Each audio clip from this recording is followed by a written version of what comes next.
সুপ্রিয় দর্শক, স্বাগতম জানাচ্ছি সর্বশেষ আপডেট বাংলা সংবাদে।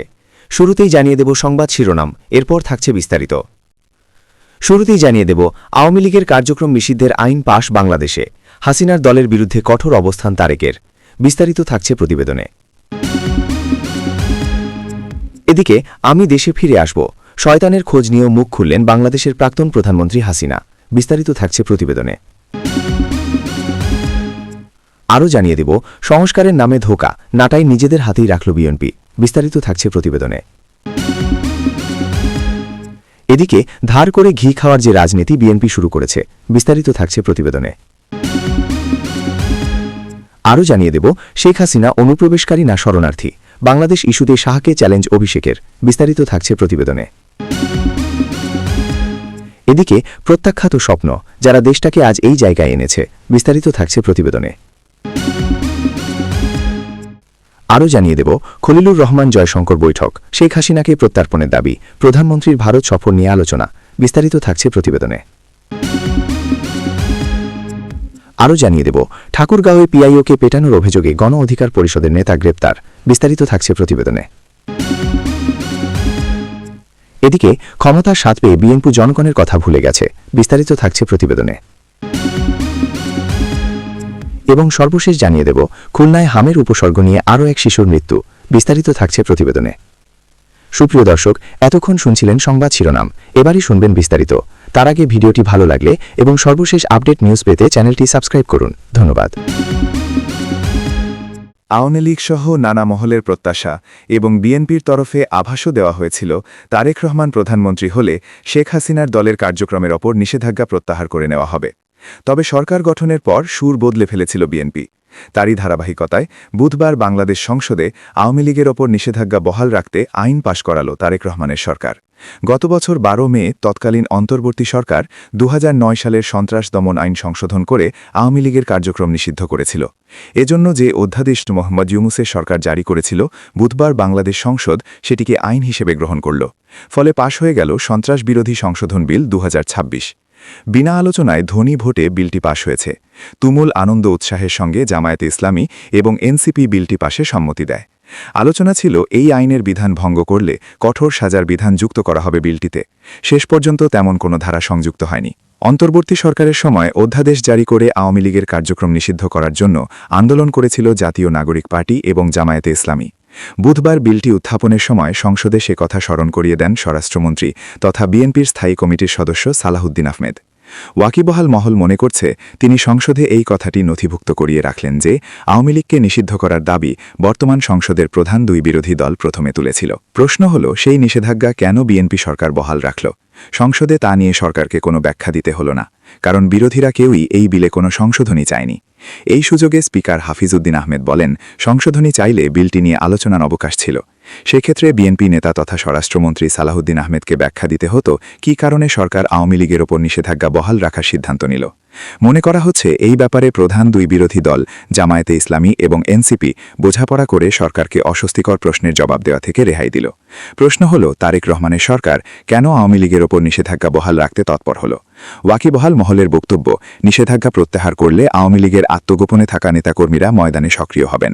এই আশঙ্কায় বিএনপি আপাতত মুক্তিযুদ্ধের প্রধান সংগঠক দলটিকে রাজনীতি করতে চায় না। অন্তত আগামী সংসদ নির্বাচন পর্যন্ত তারা এই নিষেধাজ্ঞা জারি রাখতে চায়। তবে পরিস্থিতির বদল হতে পারে যদি আন্তর্জাতিক চাপ তীব্র হয় নিষেধাজ্ঞা প্রত্যাহারের জন্য। এছাড়া আওয়ামী লীগ যদি তীব্র আন্দোলন গড়ে তুলে সরকারকে বাধ্য করতে পারে নিষেধাজ্ঞা প্রত্যাহারে।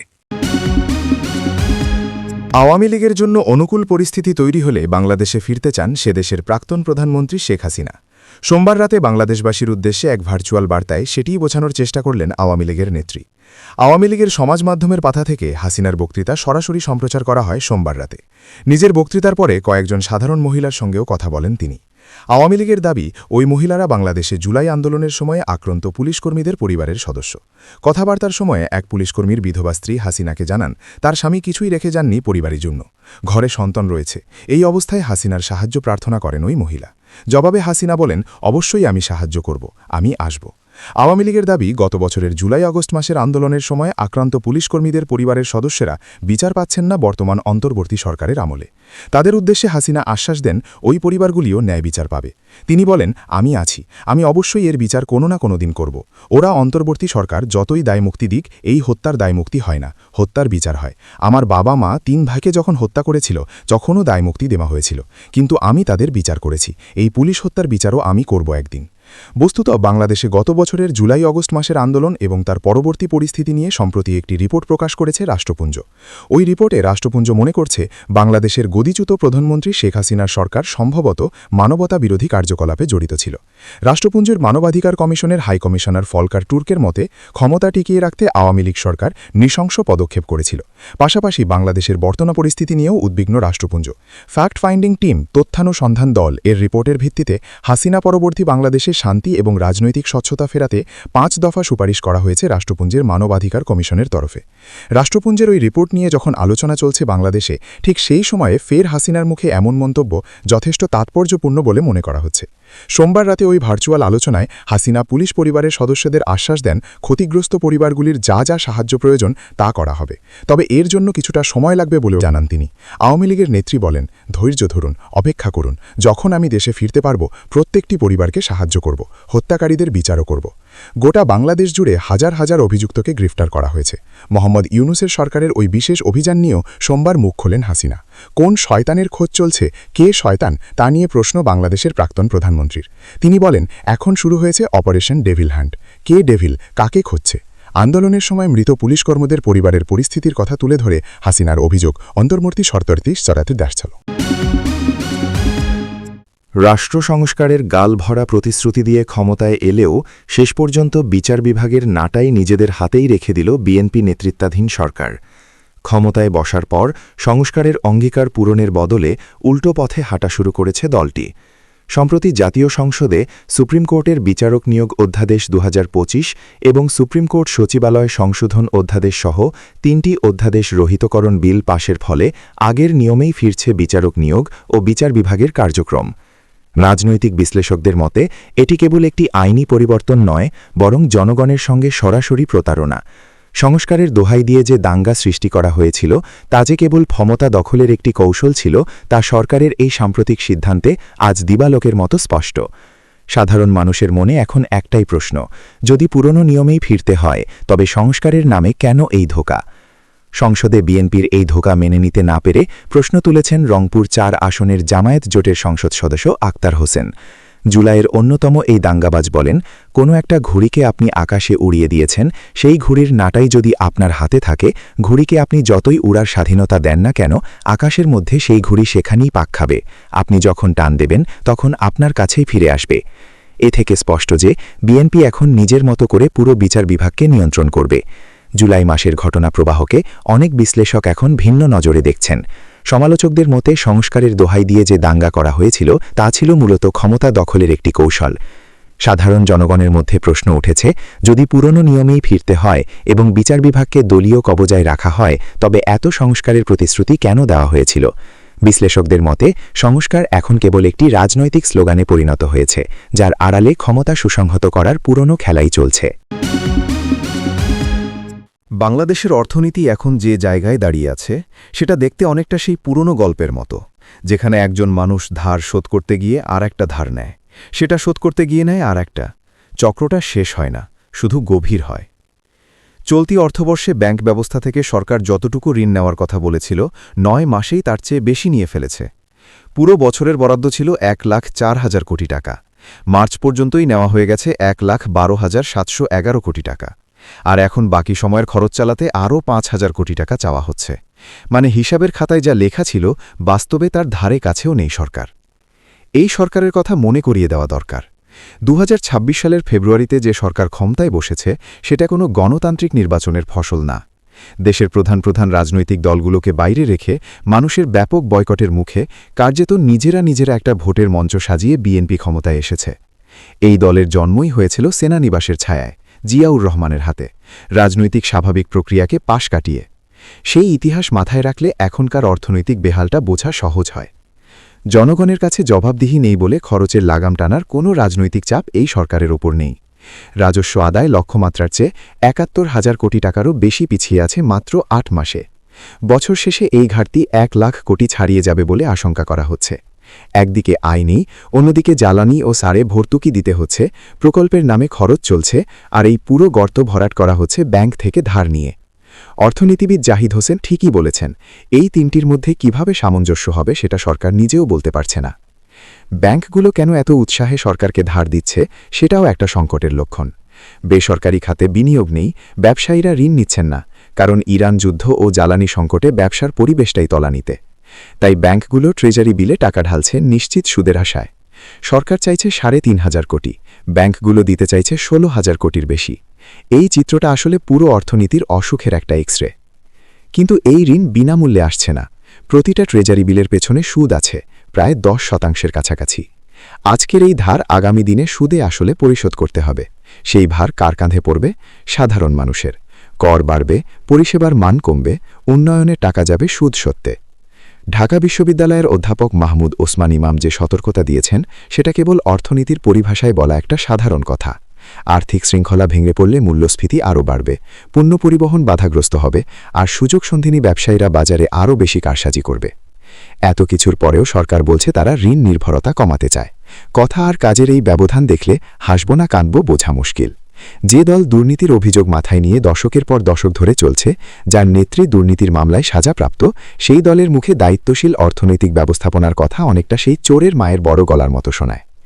বাংলাদেশ ব্যাংকের বাইরে এখন ২,৮২,০০০ কোটি টাকার বেশি নগদ ঘুরছে। মানুষ ব্যাংকে টাকা রাখতে বিশ্বাস পাচ্ছে না, বিনিয়োগের পরিবেশ নেই, সঞ্চয়ের নিশ্চয়তা নেই। এই টাকা যদি একসময় বাজারে আসে আর ঠিক তখনই পণ্য সরবরাহ কম থাকে, তাহলে কি হবে সেটা অর্থনীতির ছাত্র না হলেও বোঝা যায়। অর্থনীতিবিদ জাহিদ হোসেন একটাই কথা বলেছেন সোজাসুজি, আয়ের পথ না বাড়িয়ে শুধু খরচ বাড়িয়ে গেলে দুর্দশা ছাড়া কিছু হয় না। এই সরকারের কাছে আয় বাড়ানোর কোনো রোডম্যাপ নেই, রাজস্ব সংস্কারের কোনো সদিচ্ছা নেই, কারণ তার জন্য যে জনমতের চাপ লাগে সেই বৈধতাই এই সরকারের নেই। ফলে সহজ পথ, ব্যাংক থেকে ধার নাও, বিল ছাড়ো, পরেরটা পরে দেখা যাবে। তলাবিহীন ঝুড়িতে পানি ঢালার এই খেলা কতদিন চলবে সেটাই এখন দেখার বিষয়। বিজেপির ইস্তাহার নিয়ে একগুচ্ছ চ্যালেঞ্জ ছুড়ে দিল তৃণমূল কংগ্রেস নেতা তথা সাংসদ অভিষেক বন্দ্যোপাধ্যায়। অনুপ্রবেশকারী ইস্যুতে শেখ হাসিনার দিল্লিতে থাকা নিয়ে প্রশ্ন তুলে দেন সাংসদ। তিনি বাংলাদেশি হয়ে কেন দিল্লিতে থাকছেন এও প্রশ্ন তোলেন। এছাড়া মহিলাদের ৩,০০০ টাকা, বেকার যুবক যুবতীদের চাকরি নিয়ে জুমলা করছে বিজেপি, দাবি অভিষেকের। বিজেপি ক্ষমতায় এলে অনুপ্রবেশকারীদের বের করে দেওয়া সহ অনুপ্রবেশকারী সাহায্যকারীদের জেলে ভরার দাবি করেছে। শুক্রবার বিজেপির ইস্তেহারেও বলা হয়েছে অনুপ্রবেশকারীদের প্রতি জিরো টলারেন্সের। সেই প্রসঙ্গেই অভিষেকের দাবি, ১.৫ বছর ধরে শেখ হাসিনা দিল্লিতে কী করছেন, নরেন্দ্র মোদীর সরকার কী কারণে তাকে আশ্রয় দিয়েছেন, কোন শিল্পপতিকে বাঁচানোর জন্য? শেখ হাসিনা কি অনুপ্রবেশকারী না শরণার্থী? অমিত শাহ জবাব দিতে পারবেন? অভিষেক এও প্রশ্ন তোলেন, বাংলাদেশে চিন্ময় প্রভুর ওপর যে অত্যাচার করা হয়েছিল তখন বিজেপি কী পদক্ষেপ নিয়েছে? শুক্রবার নিউটাউনের এক হোটেলে দলের সংকল্পপত্র প্রকাশ করতে এসে কেন্দ্রীয় স্বরাষ্ট্রমন্ত্রী অমিত শাহ জানান, বাংলায় বিজেপি ক্ষমতায় এলে অনুপ্রবেশকারীদের চিহ্নিত করে দেশছাড়া করা হবে। সেই সময়েই তার কথায় উঠে আসে জিরো টলারেন্স বা শূন্য সহনশীলতা নীতির কথা। গত কয়েক বছরে অমিত শাহ যতবার রাজ্য সফরে এসেছেন ততবারই অনুপ্রবেশ ইস্যু শোনা গেছে তার মুখে। অস্ট্রেলিয়া বাংলাদেশি শিক্ষার্থীদের ভিসা আবেদনের অর্ধেকের বেশি রিফিউজ করছে। ফেব্রুয়ারিতে এই প্রত্যাখ্যানের হার ৫১%। ২১ বছরে অস্ট্রেলিয়ার ভিসা অনুমোদনের হার এত নিচে কখনো নামেনি। এই সংখ্যাটা শুধু একটা পরিসংখ্যান না, এটা আন্তর্জাতিক মহলে বাংলাদেশ সম্পর্কে যে ধারণা তৈরি হয়েছে তার একটা পরিমাপ। এখন প্রশ্ন হল, এই ধারণাটা হঠাৎ তৈরি হয়নি। মাসের পর মাস ধরে বাংলাদেশের ক্যাম্পাসগুলোতে যা হয়েছে বিশ্ব সেটা দেখেছে। এগুলো জমতে জমতে একটা দেশের ছাত্রছাত্রীদের বিশ্বাসযোগ্যতা তলানিতে এসে ঠেকে। কিন্তু শুধু এটুকু বললে পুরো ছবিটা আঁকা হয় না। আসল প্রশ্নটা হলো, যে সরকার এখন দেশ চালাচ্ছে তারা এই পরিস্থিতি সামলানোর যোগ্য কিনা। ১২ ফেব্রুয়ারির ভোটে বাংলাদেশের আওয়ামী লীগ, জাতীয় পার্টি সহ বড় দলগুলো অংশ নেয়নি। ভোটার উপস্থিতি নিয়ে যে তথ্য সরকারি সূত্র দিয়েছে সেটা নিয়েও প্রশ্ন উঠেছে বিস্তর। যে নির্বাচনে জনগণের অংশগ্রহণ নেই, প্রতিদ্বন্দ্বিতা নেই, বিরোধী দল নেই, সেই নির্বাচনকে গণতান্ত্রিক বলার সাহস বিএনপির মন্ত্রীরাও প্রকাশে দেখাতে পারেন না বলেই তারা ব্যস্ত থাকেন পুরনো শত্রুতা চর্চায়, পদ ভাগাভাগিতে আর নিজেদের অবস্থান পাকাপোক্ত করতে। শিক্ষা মন্ত্রণালয় নিয়ে কথা বলা যাক। অস্ট্রেলিয়া যখন 51% আবেদন বাতিল করছে তখন এই মন্ত্রণালয়ের দায়িত্বে যিনি আছেন তিনি কি করেছেন? শিক্ষার্থীদের ভিসা প্রক্রিয়া সহজ করতে, দেশের ভাবমূর্তি পুনরুদ্ধারে কিংবা অস্ট্রেলিয়ার হোম অ্যাফেয়ার্সের সাথে কোনো কূটনৈতিক যোগাযোগে তার নাম কোথাও শোনা যায়নি। পররাষ্ট্র মন্ত্রণালয়ও এই বিষয়ে কোনো বিবৃতি দেয়নি, কোনো উদ্যোগের কথা জানায়নি। কারণটা সহজ, এই সরকার ব্যস্ত আছে টিকে থাকা নিয়ে। শিক্ষার্থীদের ভবিষ্যৎ তাদের অগ্রাধিকার তালিকায় নেই। বিএনপির ইতিহাসে শিক্ষা প্রতিষ্ঠান কখনো জ্ঞান চর্চার জায়গা হিসেবে গণ্য হয়নি।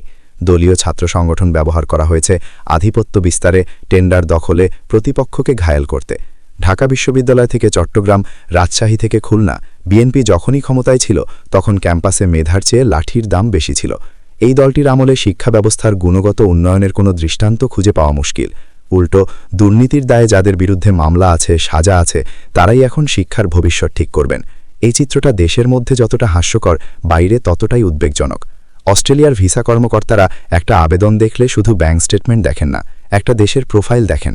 সেই প্রোফাইলে এখন কি আছে?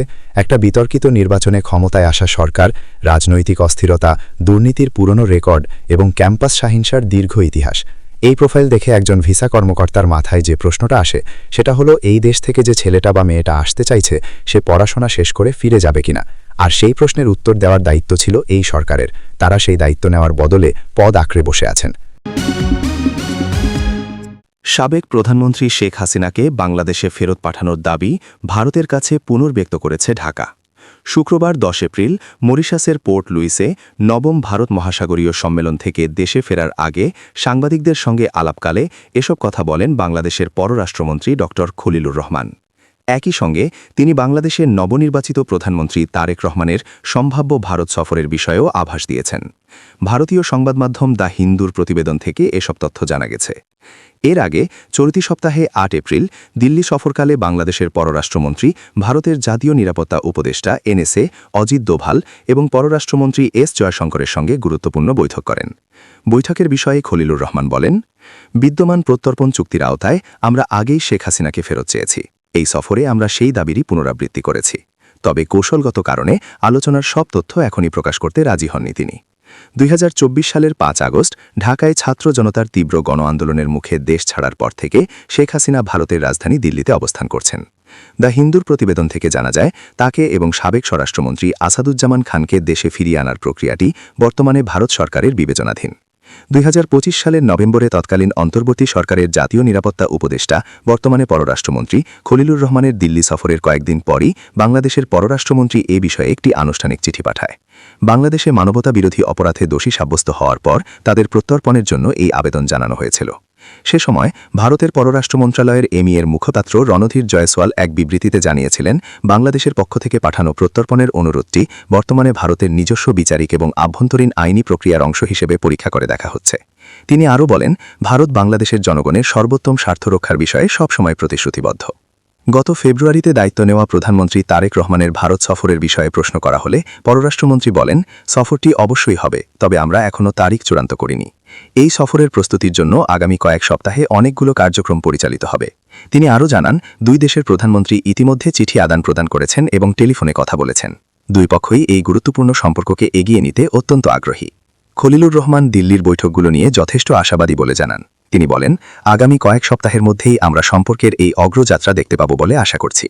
দিল্লিতে অনুষ্ঠিত বৈঠকে ভারত কর্তৃক গত 1 বছরে সীমিত রাখা ভিসা প্রক্রিয়া পুনরায় চালু করার বিষয়টিও উত্থাপন করেছে বাংলাদেশ। এছাড়া পশ্চিম এশিয়ায় যুদ্ধের ফলে সৃষ্ট জ্বালানি ঘাটতি মোকাবিলায় ভারতের সহযোগিতা চাওয়া হয়েছে। পররাষ্ট্রমন্ত্রী সতর্ক করে বলেন, এই সংকট আরও ঘনীভূত হবে। 1970-এর দশকের তেল সংকটের মতো এটি উন্নয়নের ধারাকে বাধাগ্রস্ত করতে পারে। আমাদের ঐক্যবদ্ধভাবে এটি মোকাবিলা করতে হবে, অন্যথায় আমরা আলাদাভাবে ক্ষতিগ্রস্ত হব।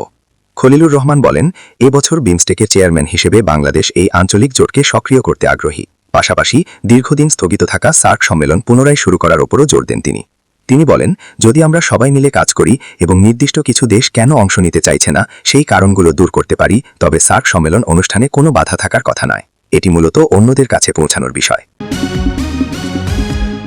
ঠাকুরগাঁওয়ের রানীশংকৈলে উপজেলা প্রকল্প বাস্তবায়ন কর্মকর্তা পিআইও মোহাম্মদ নুরুন্নবী সরকারকে মারধরের ঘটনায় গণ অধিকার পরিষদের কেন্দ্রীয় সহসভাপতি মামুনুর রশিদ মামুনকে গ্রেপ্তার করেছে পুলিশ। শুক্রবার 10 এপ্রিল রাতে দিনাজপুরের সুইহারি এলাকা থেকে রানীশংকৈল থানা পুলিশের একটি দল অভিযান চালিয়ে তাকে গ্রেপ্তার করে।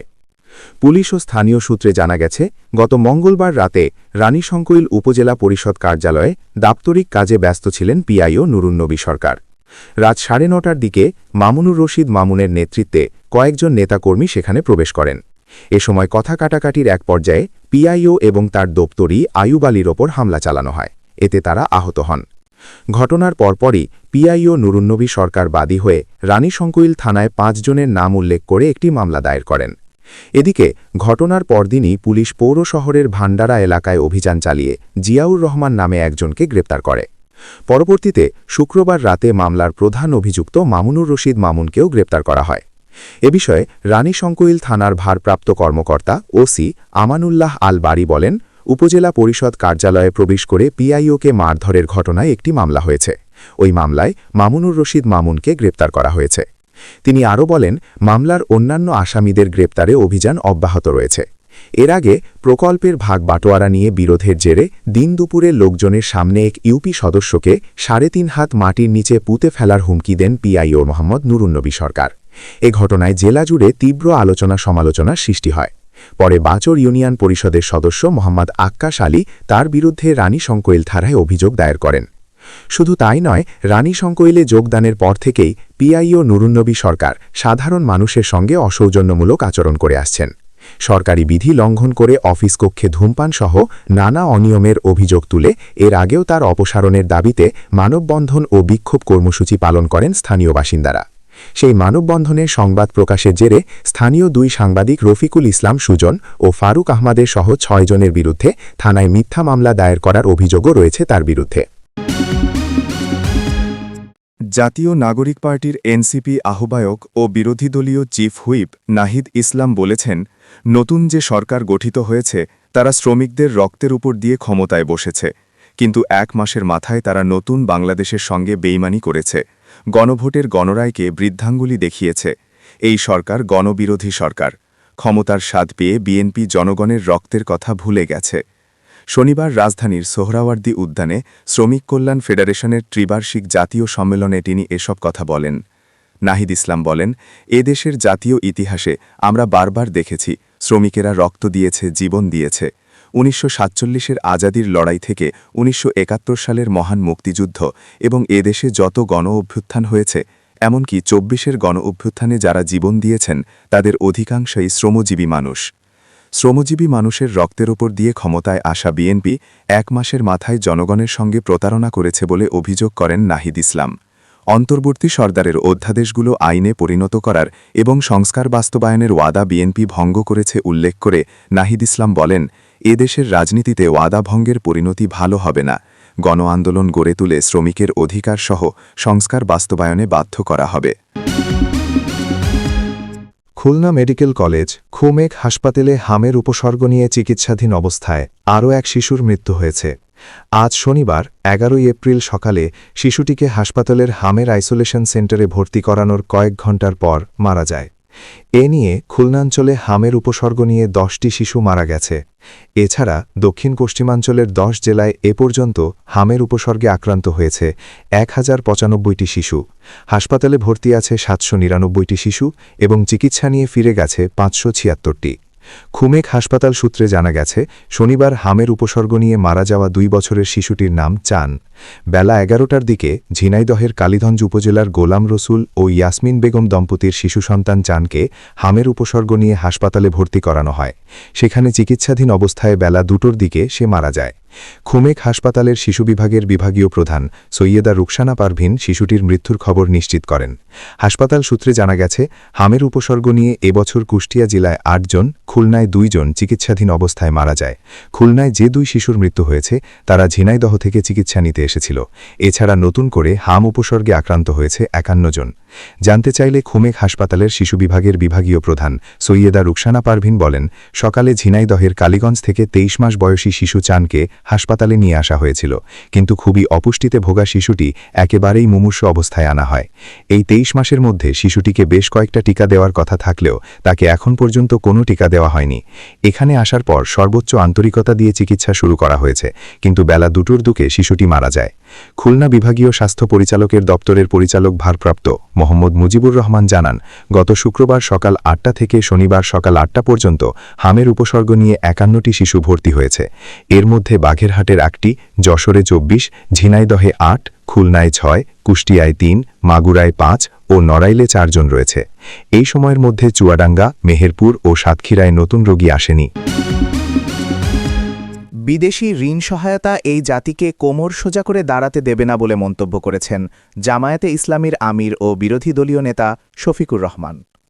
আজ শনিবার রাজধানীর খামারবাড়িতে কৃষিবিদ ইনস্টিটিউশন মিলনায়তনে আয়োজিত এক আলোচনা সভায় জামায়াত আমির এসব কথা বলেন।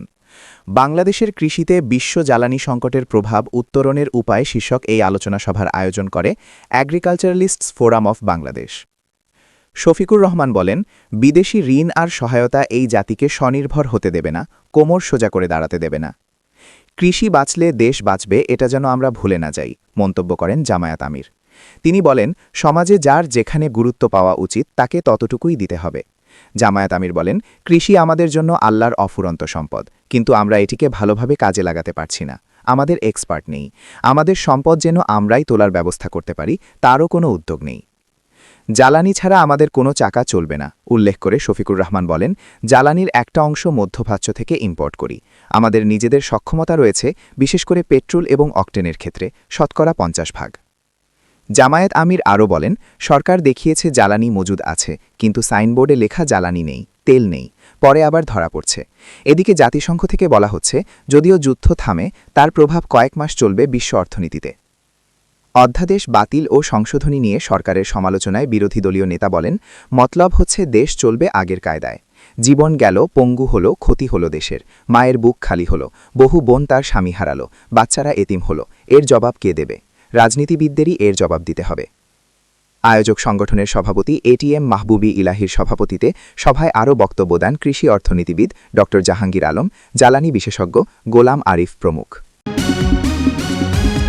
আসন্ন স্থানীয় সরকার নির্বাচনে অংশগ্রহণ করতে যাচ্ছে ব্যারিস্টার আনিসুল ইসলাম মাহমুদের নেতৃত্বাধীন জাতীয় পার্টি।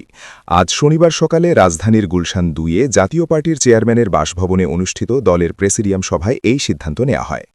সভায় আগামী মাসে কেন্দ্রীয় বিশেষ প্রতিনিধি সভার মধ্য দিয়ে রাজধানী ঢাকাসহ সারা দেশে সাংগঠনিক কর্মসূচি জোরদারেরও সিদ্ধান্ত গৃহীত হয়। সভায় সভাপতিত্ব করেন জাতীয় পার্টির চেয়ারম্যান, সাবেক পররাষ্ট্রমন্ত্রী ব্যারিস্টার আনিসুল ইসলাম মাহমুদ। সভায় সূচনা বক্তব্য রাখেন জাতীয় পার্টির মহাসচিব, সাবেক মন্ত্রী বীর মুক্তিযোদ্ধা এবিএম রুহুল আমিন হাওলাদার। জাতীয় পার্টির দফতর সম্পাদক এম এ রাজ্জাক খানের পাঠানো এক সংবাদ বিজ্ঞপ্তিতে এই তথ্য জানানো হয়। প্রেসিডিয়াম সভায় ২০২৪ সালের ৫ আগস্ট গণ-অভ্যুত্থানের পর রাজধানী ঢাকাসহ সারা দেশে জাতীয় পার্টির নেতাকর্মী, সাংবাদিক, পেশাজীবী, ব্যবসায়ী ও নিরীহ সাধারণ মানুষের নামে মিথ্যা ও হয়রানিমূলক হত্যাসহ যেসব মামলা হয়েছে সেগুলো দ্রুত প্রত্যাহারে প্রধানমন্ত্রী তারেক রহমানের প্রতি আহ্বান জানান আনিসুল ইসলাম মাহমুদ। সভাপতির বক্তব্যে তিনি দেশের জ্বালানি সংকট নিরসন ও দ্রব্যমূল্যের ঊর্ধ্বগতি রোধে প্রয়োজনীয় ব্যবস্থা গ্রহণ করার জন্য সরকারের প্রতি আহ্বান জানান। একই সঙ্গে সারা দেশে শিশুদের হামের টিকা দেওয়ার ওপরও গুরুত্বারোপ করেন। স্বাগত বক্তব্যে এবিএম রুহুল আমিন হাওলাদার বলেন, পল্লীবন্ধু হুসেন মোহাম্মদ এরশাদের উন্নয়ন কর্মকাণ্ড মানুষের মাঝে ছড়িয়ে দিতে পারলে অবশ্যই দেশের মানুষ আবারও জাতীয় পার্টির রাষ্ট্র ক্ষমতায় নিয়ে আসবে। তবে তার আগে দলকে ঐক্যবদ্ধভাবে সুসংগঠিত ও শক্তিশালী করতে হবে। এই সময় তিনি সন্ত্রাসী কর্মকাণ্ড সহ চাঁদাবাজি বন্ধে আরও কঠোর ব্যবস্থা গ্রহণ করার জন্য স্বরাষ্ট্র মন্ত্রণালয় সহ সরকারের আইন শৃঙ্খলা রক্ষাকারী বাহিনীর প্রতি আহ্বান জানান। সভায় বক্তব্য রাখেন পার্টির নির্বাহী chairman advocate Mujibul Haque Chunnu, senior co chairman কাজী ফিরোজ রশিদ, কো চেয়ারম্যান সৈয়দ আবু হুসেন বাবলা, জহিরুল ইসলাম জহির, মুস্তফা আল মাহমুদ।